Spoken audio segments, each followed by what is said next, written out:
Hi everyone, welcome to another Human Side interview.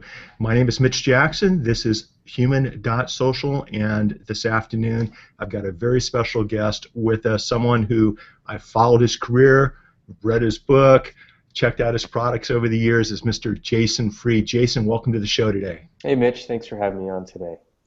Well, it's my pleasure, and thanks for joining us. And we've got some students from Chapman University, the marketing, business, and social media classes that are tuning in both to the live show, Jason, and the recorded version. And for those of you not familiar with Human Side interviews, once we're done, we'll also be uploading a podcast version of the show that you can listen to while you're out mountain biking, surfing, jogging on the beach like me. That's the only way to get through these shows. You guys are lucky. Very lucky people. It's gorgeous out here. It's gorgeous out here. But here's the deal. Let me introduce, Jason, you to my audience for those people that may not know who you are.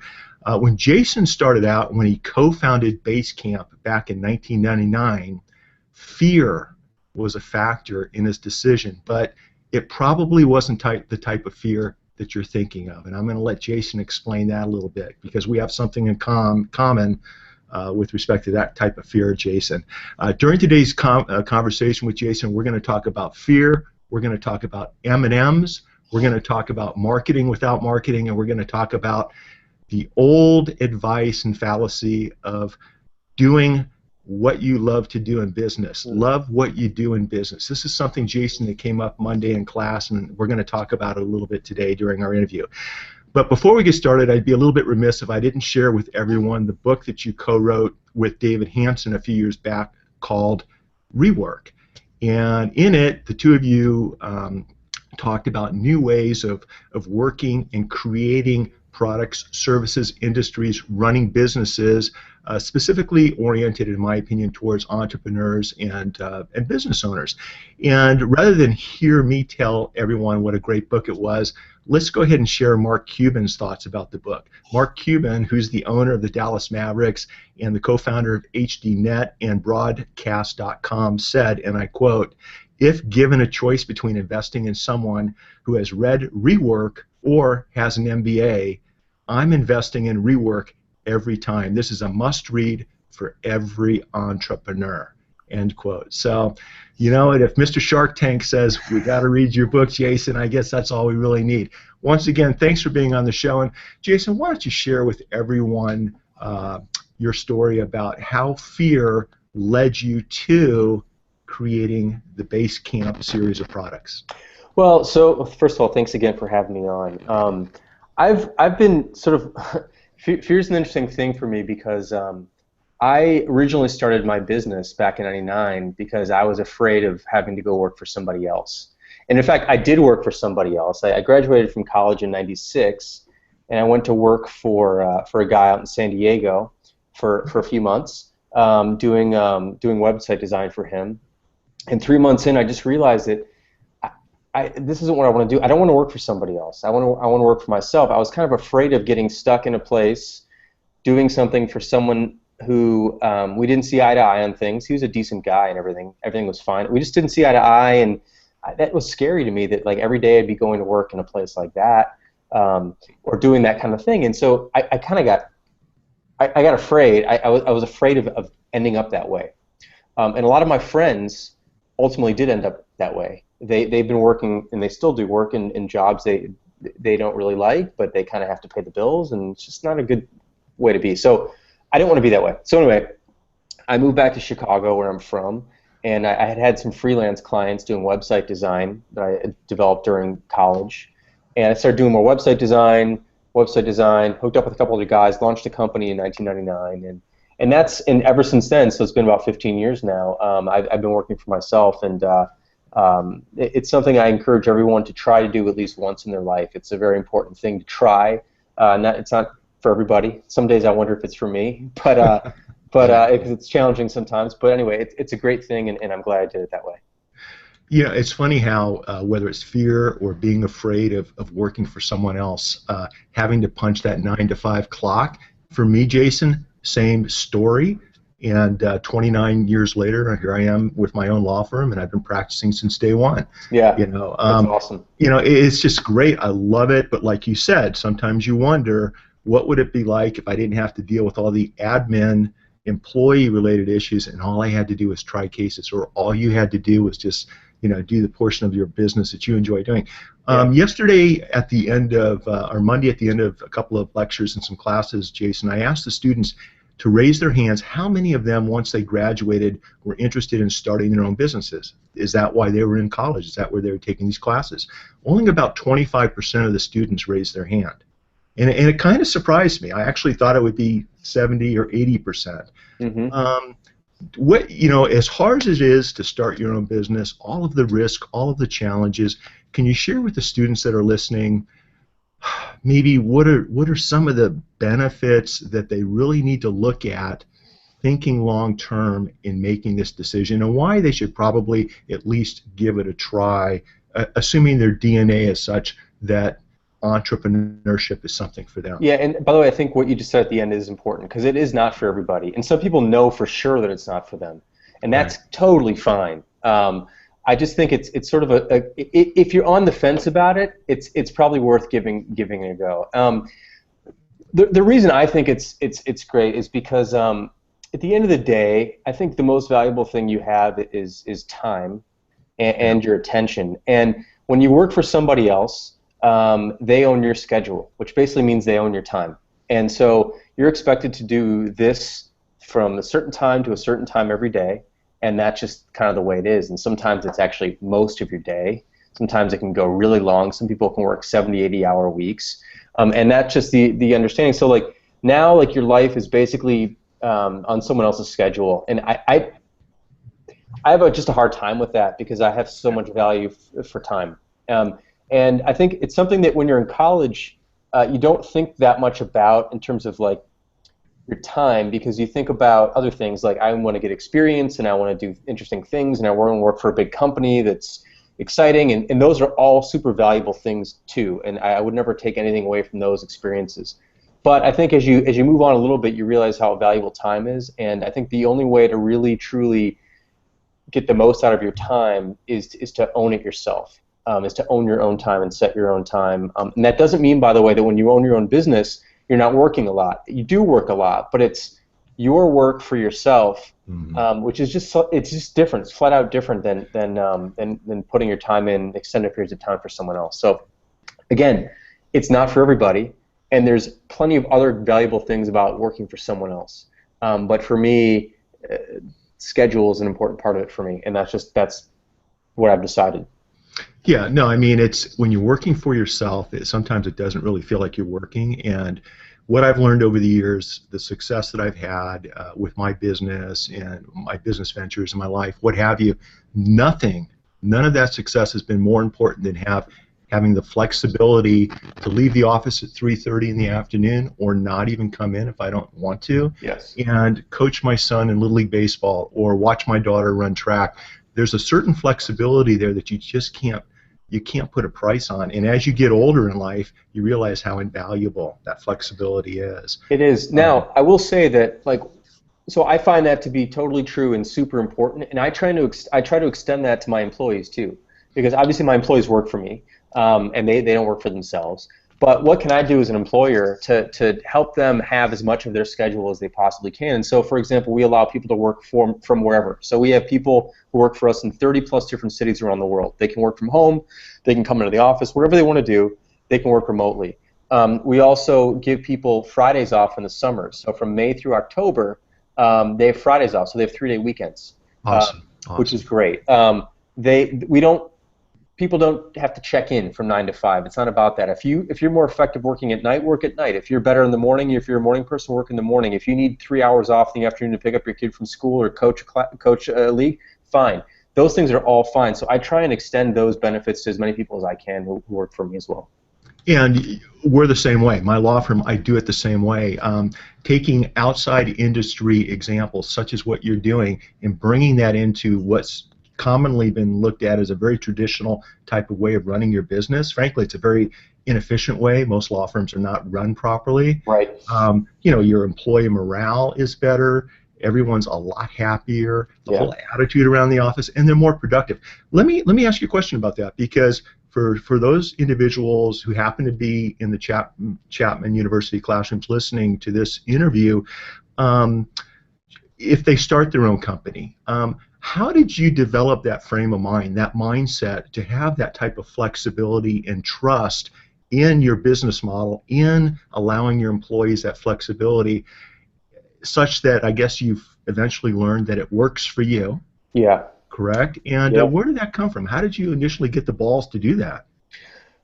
Yeah, I mean, for me, it's just about fairness in many ways. Like, I feel like if I yeah, it's my company, but if I act like it's my company and I'm different and I'm special, that doesn't work. I just don't think it works. And I wanted to live a certain way. I want to have freedom in the afternoon to do whatever I want to do. I just had a kid, so I have a 6-month-old now, my first kid. Congratulations. Thank you. And I'm staying home with my wife sometimes, some days a week, and being with the kid. Like, how can I do that and not allow someone else to do that who works for me? It just doesn't add up for me. So I've just always felt like fairness is a really important thing. It has if you want people to work hard for you and respect you, you need to do the same for them. And I think it's just unfair if you have certain privileges that they don't have. It just doesn't add up for me. So that's how I've always been. I don't know where it came from. Maybe it came from working in some jobs when I was in college and in high school, where I saw that the ownership had a very different perspective on what they were entitled to and what the employees were entitled to, and it probably bugged me. I can't really think back to a specific example, but it probably came from that. And I'm like, if I ever start my own thing, I don't want to treat people that way. So that's how it happened. It sounds to me like at some point you had one of your why the hell not moments. And I want you to share with the young entrepreneurs watching the show, and you wrote a blog post about what the hell or why not the hell or whatever it might be, I think in Inc. magazine. Can you share that mindset and how powerful it is to helping effect change and help achieving your goals? I don't know where this came from in me, but I've always just looked, whenever I do something, I always just figure out, like, how can I just poke it a little bit, so it's poke it in a way I'm not supposed to, and just see what happens. And what you realize is, like, very, very few bad things actually happen, and a lot of good things happen when you poke the world a little bit. And so the example that I just wrote about, and actually, if you give me a second, I'll go get a copy of the book, because I'll actually walk. Sure, please, go ahead. Since we can move the camera, since it's on my laptop. So in our book, Rework, most books, you open up most books, and let's see if I can position this. You open up most books, and you have to go through like dozens of pages before you get to the beginning of the book. And our book is like 2 pages in, you get to the beginning of the book. And the reason, so this is the beginning of the book. And the reason why is because most books in the front of the book have acknowledgments, they have a copyright page, they have a cover page, they have like all these extra pages. And when we were writing our book, like, I've always hated flipping through a dozen pages to start a book. It just doesn't make sense to me. Like, why should I have to go through 12 pages to get to the first page? Like, that doesn't work. So now I know you need you don't need, but like a table of contents is valuable, so that makes sense up front and stuff. But like everything else, kind of no. So when we were talking to our publisher about publishing our book, I said, I don't want any of that stuff, that crap in the front of the book. Like, we need a copyright page because I think it's kind of a publishing requirement, but let's put that at the end. We need an acknowledgments page. Most people do. We want to acknowledge people who've inspired us. But let's put it at the end. And so, like, it's a small little gesture to say, like, let's put it at the end, but it's something I enjoy doing, because the publishing industry, like, our publisher's like, well, no one's ever asked us about that before. Like, I love it.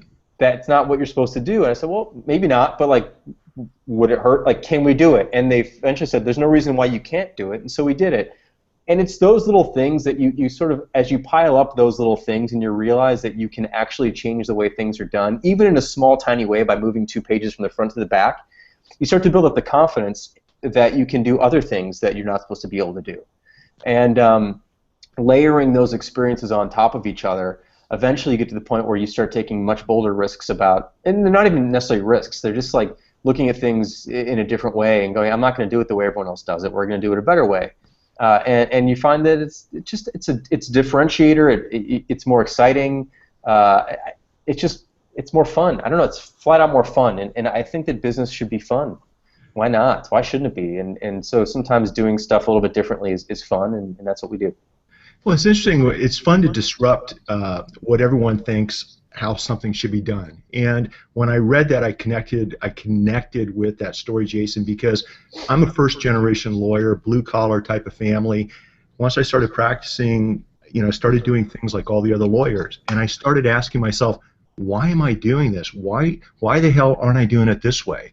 Why at the beginning of a case do you have to do these 10 things when you really only need to do one thing? And if you do 10 things, you have to bill the client for your time. If I do one thing, it saves the client money and I'm still getting good results. And once you start doing that, you start getting confident and you start seeing your own unique results and your methods resulting in the favorable results that you're looking for. And the more and more you do this, the more brave you get with asking this question and doing things differently than everyone else. It's just an amazing feeling. It's an amazing experience. And I tell lawyers, young lawyers that I mentor, if you're doing things like everyone else, if you're trying cases like everyone else, chances are you're doing it wrong. Yeah. And that, I mean, I think it's funny that like you and I are in very different businesses, but those fundamental like why the hell not questions are applicable. It doesn't matter what you're doing. Another example of this in my earlier days in the business was when we were doing website design for clients. Usually you submit a proposal to a client, and a proposal usually has like dozens of pages, and you outline all your previous work, and you talk about all the stuff in your process, and then at the end there's like the price. Like there's a page at the end that has the price and the time frame. And whenever I've gotten a proposal in my life, I always turn to that page. Because I've already I don't need to look through all the other stuff because I've already asked this person to propose something, so I already know who they are. I already trust them enough to hire them. I just want to know what it's going to cost and how long it's going to take. And so I started hating to write proposals because it's like, oh, I got to write a proposal. It's like, oh, it's going to be 15 pages. It's just going to take forever. I don't like the paperwork.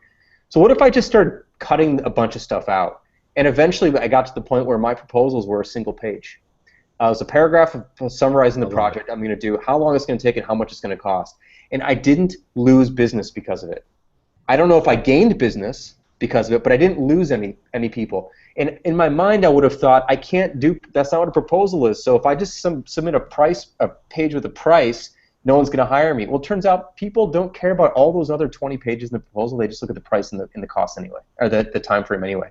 So let me just cut all that out. Saves me time, saves them hassle. It also differentiates me because everyone else's proposals are different than mine, and mine will stand out because someone will be like, wow, that's pretty simple. That's exactly what I wanted. And so anyway, and it also will help me self-select because people who are insulted by that sort of proposal, they won't hire me, which is good because I wouldn't want to work with them anyway. Exactly. So, exactly. It's like these are little things you can do, and the thing I want to stress is you have permission from yourself to do this stuff. You don't need permission from a school, a program, or whatever to like do things in an unusual way. You have permission from yourself, so just go for it and try it, and you'll be surprised by how well it usually works.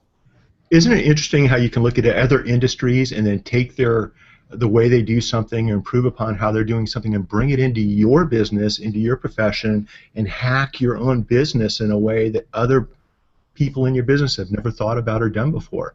Another approach that you use that I want to talk about a little bit, and I don't have a phrase here for it, but it has to do with when I'm asked to be on a board or I'm asked to be part of a company, my initial question, my initial feedback is, will there be meetings? How often do you have meetings? I'm not a meeting guy. I think meetings are a big waste of time. Can you share with our viewers during the Hangout and listeners on the podcast, what are your thoughts with running Basecamp or any business? How do you balance having meetings, being productive, or not wasting people's time with unnecessary meetings? What's your thought process on all that? So one thing students will realize when they get in the professional world is that meetings reign supreme. There's like meetings all the time.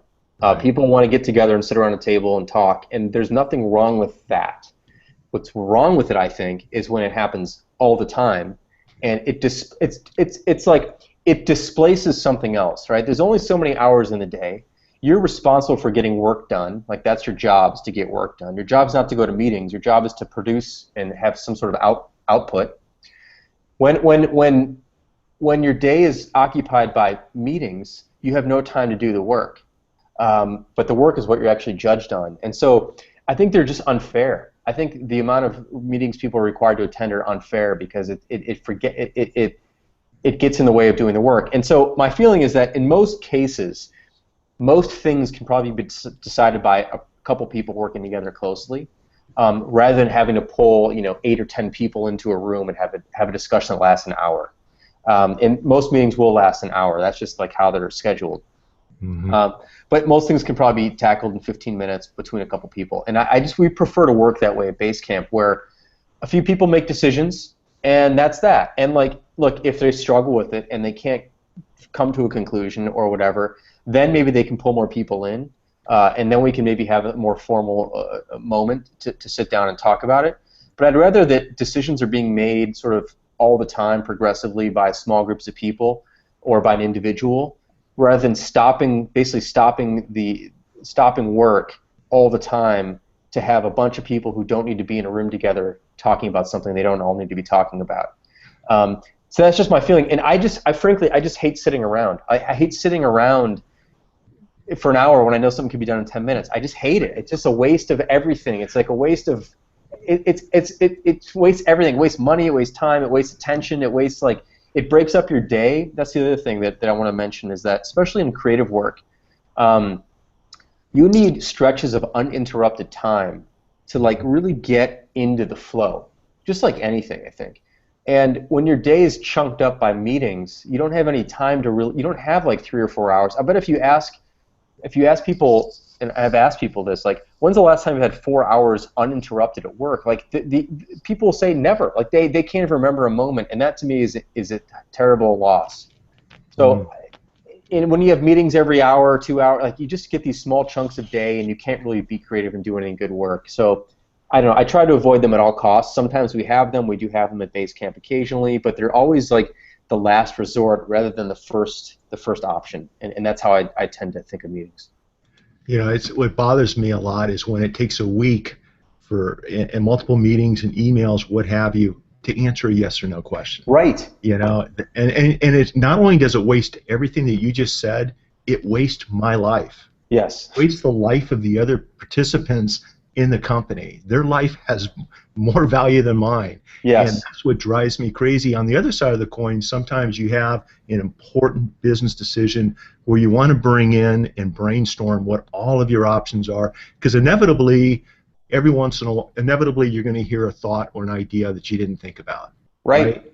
Yeah. And so it's kind of like if you're an incoming employee, what I was mentioning, Jason, is if you're an incoming employee, it's really important to kind of get a read on the personalities in the company, which upper-level management guy likes to hear himself talk, every single day for an hour, and which ones are really interested in solving problems and being efficient. And once you're able to use your people skills to figure out who you're interacting with, it'll make your life so much easier. Yes. And speaking about making your life easier, one topic that came up, and you've written about this, one topic that came up on Monday had to do with these kids going out and getting their first jobs. And a lot of them are worried about getting their first job with a company in an industry that they're not passionate about, that they're not in love with. Okay? And I'm old school. I was the guy, you get your foot in the door and you do what you got to do to make ends meet, and you make things happen.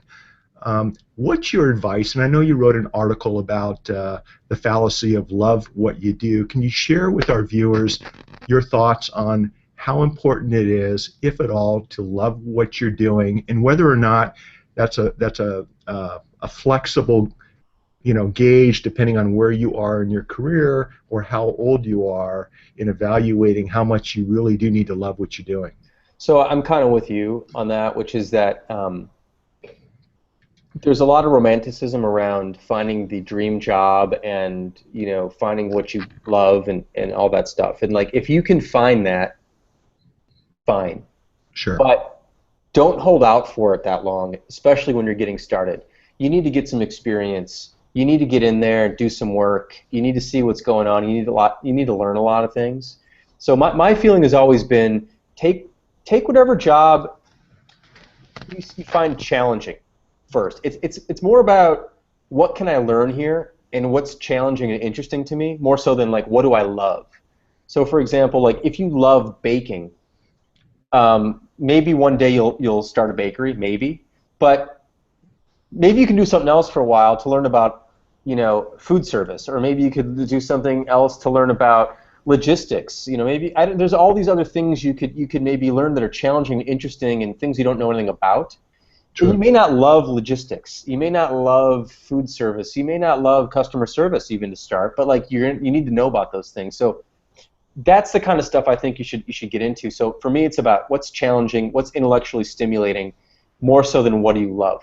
And if you can find all of those things together in one thing, great. But there's just a lot of advice. And what I wrote about in this article was that people who are really successful will often talk about you got to find what you love, you got to do what you love. But I really think it's unfair for them to talk that way because they're sort of romanticizing their current experience. And if they think back to how they got started and what they did, they probably didn't start out doing what they loved necessarily. They grew into it and they found something eventually. But to say that that's what you got to do when you start, I don't know. I just don't buy it. So I think find something that's intellectually challenging, intellectually stimulating, somewhere you can learn from. Maybe there's a really interesting mentor. You meet someone who you think you can learn a lot from. Like that's super valuable. And maybe down the road you find what you love. That's how I would approach it. So yeah. Yeah, and you're getting your foot in the door. You're starting to meet people. You're starting to develop relationships. You could use the term networking, but the bottom line is all of the above beats laying on the couch watching reruns on 3 o'clock in the afternoon. That's not going to get you anywhere, right? No, that's not going to get you anywhere. And by the way, like I don't suggest the opposite though. Like don't do what you hate to do because that's like just going to make you miserable. So that's why I keep coming back to this like challenging, intellectually stimulating, like learn places you can learn. That's really valuable, especially when you're getting started. It's valuable forever, but really valuable when you're getting started. But don't do something you hate because you don't want to show up. You don't want to dread going into work. That's not going to get you anywhere either. So anyway. Yeah, no, I mean that's really, really important because if you're in a situation that you can't stand and you don't like, you're not going to come across well. You're not going to develop a good reputation about yourself. And as we get older, we learn that it's a small world, right? Yes. Especially with social, and even smaller than ever. Even smaller than Crazy. ever. My 15-year-old son tells me that every day. Jason, you're in for a fun ride. This is the best years of my life. My daughter's 20, awesome. My son's 15, and it's these are the best years of our lives. And with social, it's so cool to be able to continue interacting with them, and seeing all that they're doing. It's great. Let's talk real quick before I let you run a little bit about marketing. One of the things we talked about on Monday was marketing, and I told the class, I don't even like using the M word. I don't like getting spammed. I don't like seeing commercials on TV or listening to them on the radio. I don't like pop-ups at websites. I just can't stand that stuff. What I do like is relationships. What I do like is building relationships and doing business with people either who I like or who are referred to me from mutual friends. And so I told the class, I know it's a marketing class, but let's talk about relationships. I don't even want to use the M word. Can you share with us your thoughts about how to market without marketing? And I mean, am I just living in a fantasy land, or is there an approach to use that doesn't necessarily require marketing as we understand it? Yeah, I think the marketing you're talking about is kind of the marketing I don't like either, which is disingenuous, in your face, shotgunning of messages to people with no personality, there's no personal connection to those messages, and those are no good. I'm not a fan of those. Do they work? I don't know. Maybe they work, but that's not what I want to attach to my reputation, and that's not how I want to treat people myself. So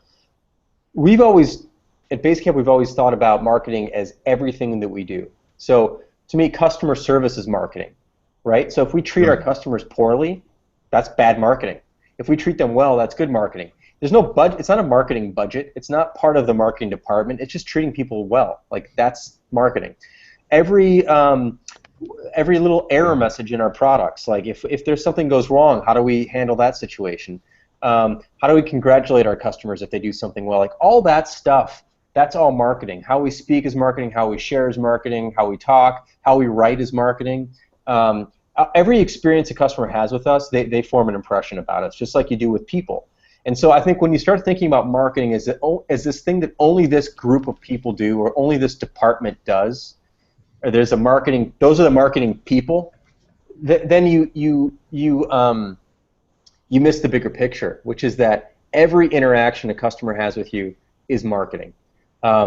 So that's not to say that you can't have great advertising and you can't have great messaging, and I think if you can achieve that, you absolutely should do that.